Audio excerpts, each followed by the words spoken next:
Para pemirsa Suyanto.id, ketemu lagi dengan channel pendidikan Anda, channel untuk berbagi pengetahuan dan belajar sepanjang hayat. Kalau video ini sampai pada tangan saudara, pada gadget-gadget saudara, ini adalah berkat sentuhan kreatif editor channel kita, yaitu Mas Heri Teguh Wiono. Beliau adalah guru SMP Negeri 2 Karanganyar, Kabupaten Ngawi. Dan tentu saja klik subscribe supaya channel ini tetap menjadi channel untuk amar ma'ruf, channel untuk alternatif dari channel-channel yang hanya berbasis pornografi dan juga pola hidup yang sangat hedonistik. Nah, terutama bagi saudara-saudara para peserta PPG Prajabatan, inilah kemauan Anda. Sudah saya datangkan narasumber yang hebat. Beliau adalah Bapak Temu Ismail. Beliau adalah Direktur Pendidikan Profesi Guru, Direktorat Jenderal GTK, Kementerian Pendidikan, Kebudayaan, dan Ristek. Kali ini akan melakukan jawaban-jawaban, menjawab pertanyaan saudara yang sekiranya menjadi kegalauan Anda semua. Nah, kita sapa dulu. Assalamualaikum warahmatullahi wabarakatuh, Pak Dir, Pak Direktur. Assalamualaikum warahmatullahi wabarakatuh. Prof. Yanto, salam hormat, sehat selalu. Amin, terima kasih, sehat-sehat selalu, nggih. Dan ini saya kira kita sudah bersama para peserta Prajabatan, PPG Prajabatan. Pertanyaannya, Pak Dir, Pak Direktur, ini status mereka setelah selesai pendidikan, pokoknya sudah mendapatkan sertifikat pendidik, itu sebagai apa? Dia itu bingung. Apakah sebagai honorer atau sebagai P3K?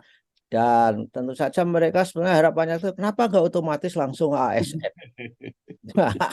Gimana Pak Dir ini? Gimana ini? Baik, terima kasih Prof. Yanto. Ini terima kasih untuk waktunya dan semoga dengan kanal YouTube Prof. Yanto nanti dapat membantulah memberikan penjelasan dengan sedikit dari rekan-rekan yang saat ini sedang melaksanakan pendidikan profesi guru Prajabatan yang sudah dimulai di tahun 2022. Baik, Prof. Yang pertama, kami ucapkan terima kasih nih telah diundang di channel Prof. Yanto. Tentunya kesempatan yang sangat baik ini. Baik, rekan-rekan mahasiswa sekalian. Yang pertama tentunya Anda semua berterima kasih, merasa beruntung. Yang pertama dengan sudah berusaha payah mulai dari proses seleksi, seleksi administrasi, seleksi substantif, wawancara, sampai ke penempatan, diberikan biaya pendidikan, walaupun memang kami belum bisa memberikan biaya hidup untuk kesehariannya. Nah, status Anda adalah saat ini mahasiswa PPG Prajabatan yang kita siapkan nantinya untuk menggantikan guru-guru yang memang sudah pensiun dan juga tentunya rombongan yang kosong. Nah, setelah Anda nanti mengikuti pendidikan profesi guru, dari mulai proses, terus nanti diakhiri dengan uji kompetensi, yang mana memang ada uji kinerja dan uji pengetahuan. Terus seandainya Anda lulus semuanya, berarti lulus dan mendapatkan sertifikat pendidik. Setelah lulus berarti Anda sebutannya ya lulusan PPG Prajabatan. Calon guru pemula yang profesional tentunya. Pak Direktur, menyelang ya, mohon maaf.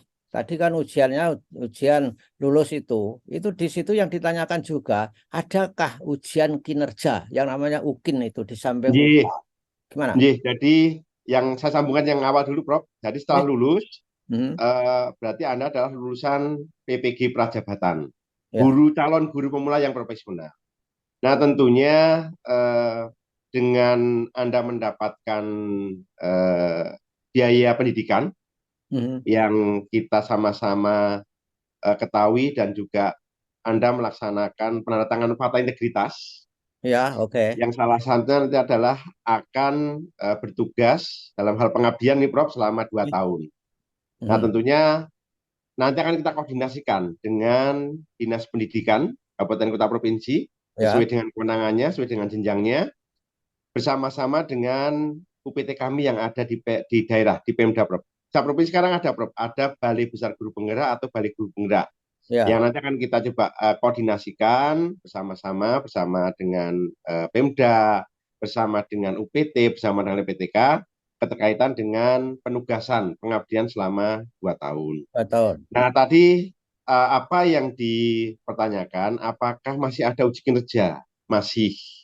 Hmm. Jadi dulu waktu seleksi substantif tentunya keterkaitan dengan substantif dari masing-masing bidangnya.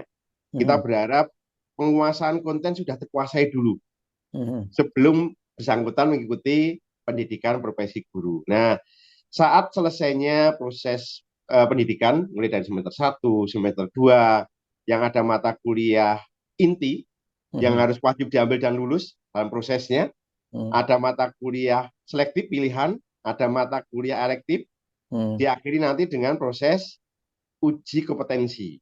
Hmm. Uji kompetensi ada 2, uji kinerja dan uji pengetahuan. Nah, Hmm. untuk yang uji kinerja tentunya hasil dari praktik yang dilaksanakan selama 2 semester, mulai dari semester 1, Prof, sudah Ya, mulai praktik walaupun mulai dari pengamatan, terus ada bimbingan, terus nanti bisa diberikan penugasan pembelajaran bimbingan.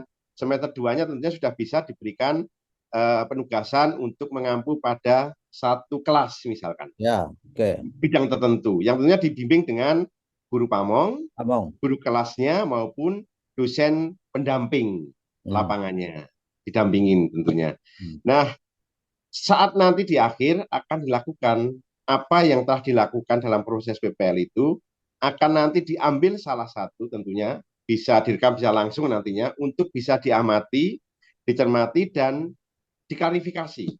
Hmm. Itulah untuk uji kinerjanya.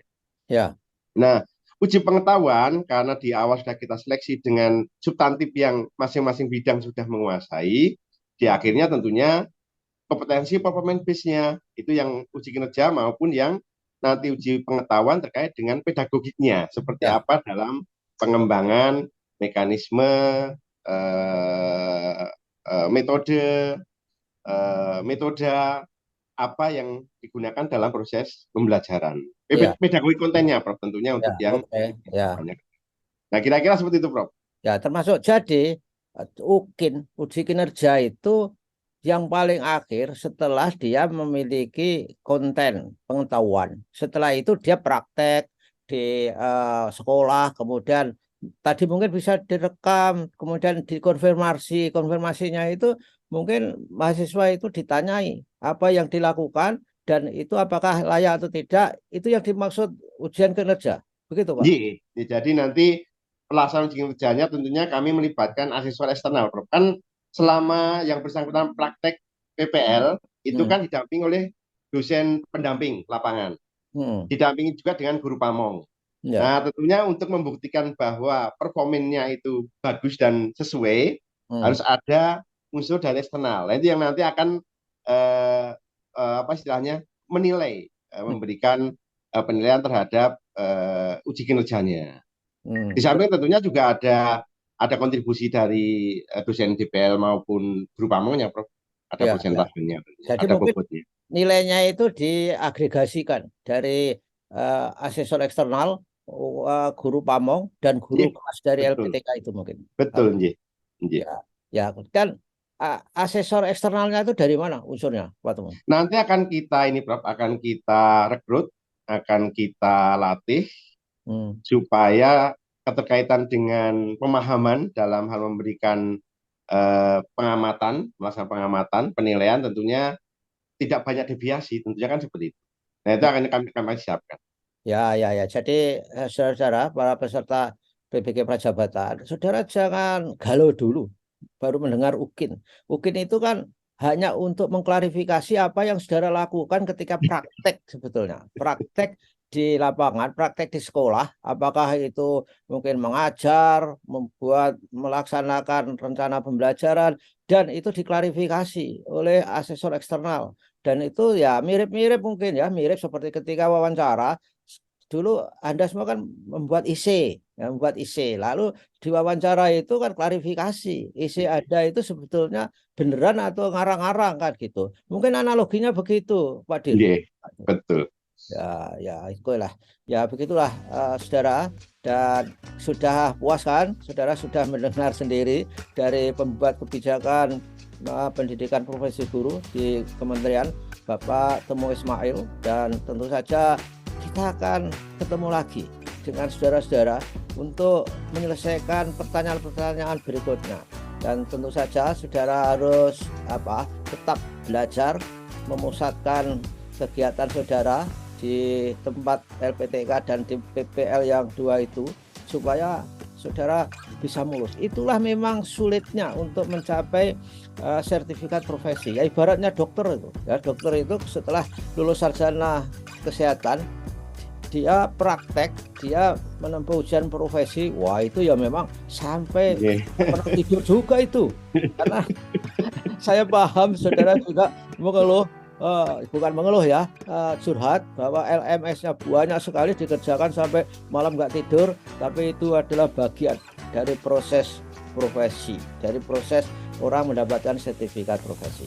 Terima kasih Pak Dir, dan tentu saja insya Allah ini sangat berharga informasinya dari Pak Direktur, dan tentu kita akan ketemu lagi minggu depan di episode berikutnya. Ini baru episode pertama. Terima kasih. Wassalamualaikum warahmatullahi wabarakatuh. Waalaikumsalam warahmatullahi wabarakatuh. Terima kasih Prof. Salam hormat, sehat selalu.